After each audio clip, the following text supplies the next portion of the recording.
Good morning, guys. Welcome back to Wisdom Wednesday. I'm actually shooting this on Wisdom Wednesday in the morning because I shot it yesterday and the audio got messed up. Roll the intro.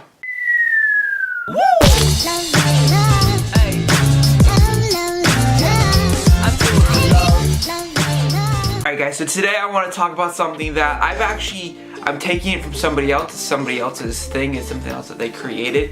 It's my boss's thing. And it's called the 4 C's.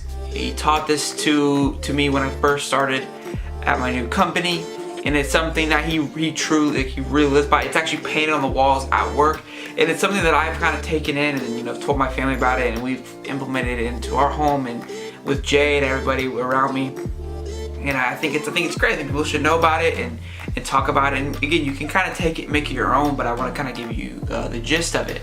So this thing that I don't know how to describe it, but it's called the 4 C's, right? It's a way of life essentially. And there's 2 side rules to it. There's my ego. There is always it starts with me. So the first one that starts with me is essentially everything is accountable on you, right? So if something happens, it's what did you do? It's your fault, essentially. Like, hey, that's my bad. I could have done better here, right? It always starts with you. And the second thing is there's no ego. And I've kind of talked about this before, but just to kind of go a long story short, is essentially if you're a baseball hitter and you're up to play your professional baseball hitter, the ball comes in, boom, you get called a strike, right? The umpire calls a strike, the coach calls a strike, and even the fan calls a strike. Your ego typically be like, who are you? You're just a fan. You're not actually you're not the ump. But if you put your ego away, you're like, you're right. Thank you for telling me that I suck. Even though you're a fan, you can still tell me that I suck. So those are the 2 side rules that are important to note before moving to the 4 C's. So the first C is critique success. And what's great about this is it's kind of a humbling C because when you think about it, critique success, like it's successful, but it is successful, but it makes you think, okay, hey, like this is great, but what could I have done better today, right? What could have I done more to make this success an even bigger success? So that's a kind of a huge one. That's really a humbling C. Now the second one, this is probably my favorite and something that I have a hard time dealing with now, or not dealing with, but kind of getting over. We kind of talked about this yesterday. That's correct failure. So he's very big on correcting failure versus punishing for failure. And he jokes about it. He's like, I know, it's kind of weird in society in your whole life. If you failed or if something was incorrect, you were reprimanded for it, right? And we get reprimanded if we don't break things, if we don't go out and fail. Because if we're not failing, we're not doing something new, we're not trying something. And I love that, right? Because it gives you this sense of like, this urgency and this passion and this will to just do whatever you can. Like you're literally looking to do something out of the box because you're trying to literally break something, right? Like you almost want to get reprimanded at this point. But at the same time, I still have this kind of like boundary. Like I go to my I was kind of like worried. What do you mean worried? You know what I mean? It's because your entire life we've been almost framed to not want to fail because we're afraid to look like a failure. People yesterday were talking about applying for a position and people were like, a lot of people are qualified but they wouldn't do it. And I know there was a position at Web I almost didn't apply for it because I was like, I'm not qualified for this. I'm not, But what is there to lose? They say no?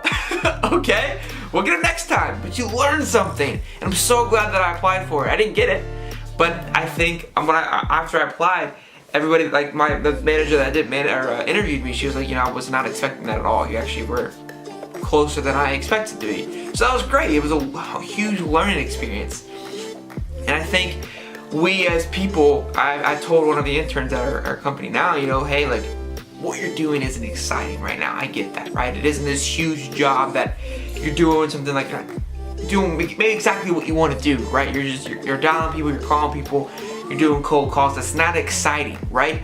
But think about it like this. You got 3 months of your entire life, right? 3 months of your sophomore summer to cold call people, to mess up as many times as you want with nothing's gonna happen because in 3 months you're gonna be gone anyways, right? Like this is like the ideal situation.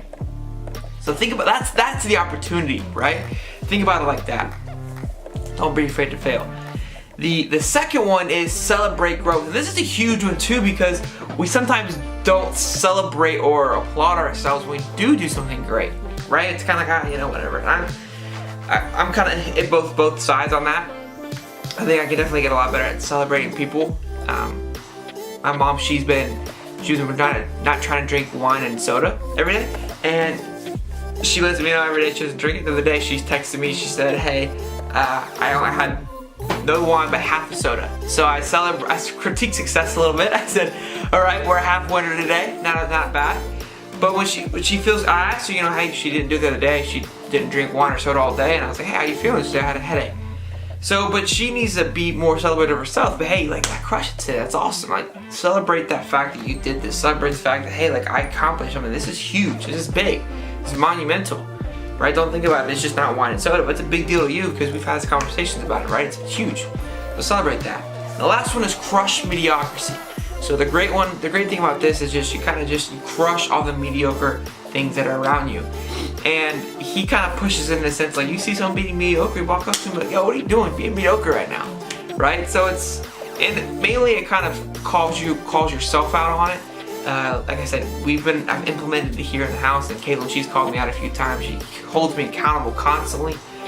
Since we've talked about it, if I do something, she's like, what's up the 4 C's? You being kind of accountable right now. So it's great that, it's really, again, become a thing with my family. That's why I wanted to talk about it, because I feel like it's huge. I think he's writing a book about it, I'm not really sure, but I wanted to talk about it from my perspective, how it's affected my life, and how I think it can have a positive impact on anybody else that wanted to take it in. And again, you don't have to use the 4 C's exactly. You can kind of take it and twist it and make it your own, but that's kind of what it is and how I try to focus on every single day. So that's all I have for you guys today. I gotta get dressed, I gotta get ready for work. I can't believe I lost this video. So be back here tomorrow because I think, it's every day, right? Yeah, it's every damn day. So make sure you love him till you love 2 right now as always.